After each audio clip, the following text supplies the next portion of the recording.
car financing ripoffs. They got taken. You don't have to when buying a car. Stay tuned.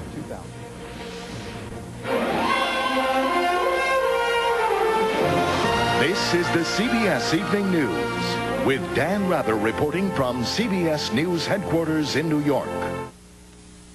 CBS's Eye on America all this week is reporting on and exposing businesses that take advantage of you, their customers, often costing you thousands of dollars. Tonight we give you a look at new car dealers, the crooked variety. CBS's Jim Acosta shows you how easy it is to get ripped off when you finance a new car. We know a crime was committed. Yeah. Jolene and Ben Caraballo were sold a lemon, not their Hyundai. It's not the car. I love the car. Their deal was a lemon, one that cost them thousands. How many of you were ripped off by more than $1,000? These car buyers are suing their dealers for essentially the same scheme. In nearly all of their contracts, finance charges were manipulated. Unapproved extras were slipped in, and sometimes signatures were forged so the deals would sail through the banks. Finance manager related that he did forge my signature to quote-unquote expedite the paperwork. They didn't even think about maybe grabbing the old contract and even trying to forge it. They just didn't care. You're not smart enough as a consumer to find a lot of these things. It's in the paperwork, hidden. Disgruntled consumers are not alone in accusing some car dealers of fraud. Industry insiders are stepping off the showroom floor to blow the whistle. I was taught to steal money from people. And you were good at it? Very good at it. On top of the field. Now, former car salesman Duane Overholt is teaming up with trial lawyers to crack down on the industry. How did you do it? Taking advantage of people, trusting in me, looking at their weaknesses. When we sent a consumer into a Tennessee dealership with a hidden camera, we saw how important it is to shop around for financing. And what's the interest rate? 16.95. Our shopper was quoted an interest rate 5 to 10 points higher than he could have gotten elsewhere. Is that the lowest interest rate that I can get? Well, that's the lowest that we have found so far. My specialty was doctoring the credit applications and making you feel good about paying 12, 14% interest when you could have got 6. Brett Sams worked finance in Florida. He got the banks to sign off on doctored applications by stuffing extras into contracts, then drawing up 2 different sets of paperwork. We'd have to put a DVD player or something in, so one copy would go to the lender, one copy to you. It's an evil practice that should stop.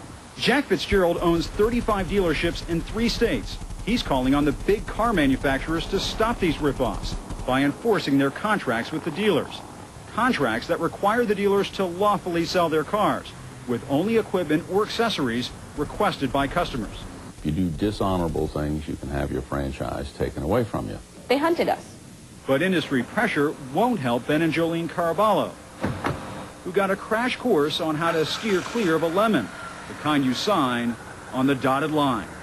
In Tampa, this is Jim Acosta for Eye on America. From CBS News, Harry Smith, Hannah Storm, Julie Chen, and Renee Seiler bring you The Early Show. Starting up a brand new day. All week, in partnership with the CBS Evening News, we've been uncovering some of the ways that people get ripped off in a series called Taking Advantage. Well, this morning, we look at the risks that consumers face when it comes to buying new cars. As CBS News correspondent Jim Acosta reports, the sticker price can be the least of your worries. We know a crime was committed. Yeah. Jolene and Ben Caraballo were sold a lemon, not their Hyundai. It's not the car. I love the car. Their deal was a lemon. How many of you were ripped off by more than $1,000? The Caraballos and these other car buyers are suing their dealers for essentially the same scheme. These are trained con men. They allege in their contracts finance charges were manipulated, unapproved extras were slipped in, or sometimes signatures were forged on contracts sent to the bank. They didn't even think about maybe grabbing the old contract and even trying to forge it. They just didn't care. Disgruntled consumers are not alone in accusing some car dealers of fraud. Industry insiders are stepping off the showroom floor to blow the whistle. Former car salesman Duane Overholt once raked in millions in crooked deals. How did you do it? Taking advantage of people, trusting in me, looking at their weaknesses. Now, as a whistleblower, Overholt says car buyers should know the kind of financing they could get from a lender. And what's the interest rate? 6.895. When we sent a shopper to a dealership with a hidden camera, he was offered financing that could have cost him $3,500 more than a deal we found elsewhere. Quoting a higher rate is not illegal, but insiders say you should shop the rate and the terms as hard as you shop for the car, so you won't be taken for a ride at the finance office, called F&I. Some of the people that specialize in F&I have pushed the envelope, and they're getting the whole industry a black eye, and the whole industry doesn't deserve a black eye. Jolene and Ben say their dealer pushed the envelope, so they plan to push back in court. Jim Acosta, CBS News, Tampa. Jack Otter from Smart Money Magazine has some tips to help you get the best deal on a car. Good morning. Good morning. Okay, so we are excited about going to get our new car. We head into the dealership. We're a little bit intimidated, but what do we need to do before we even get there?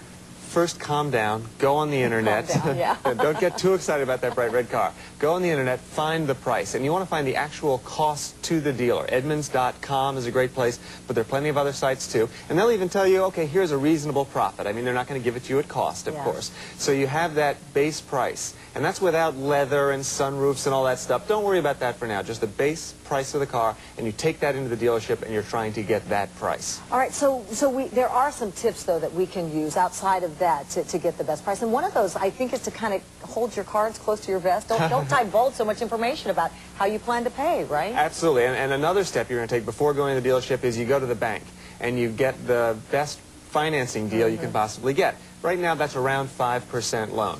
And when you go to the bank and you've got that in your pocket, you also know how much you can reasonably afford for the car.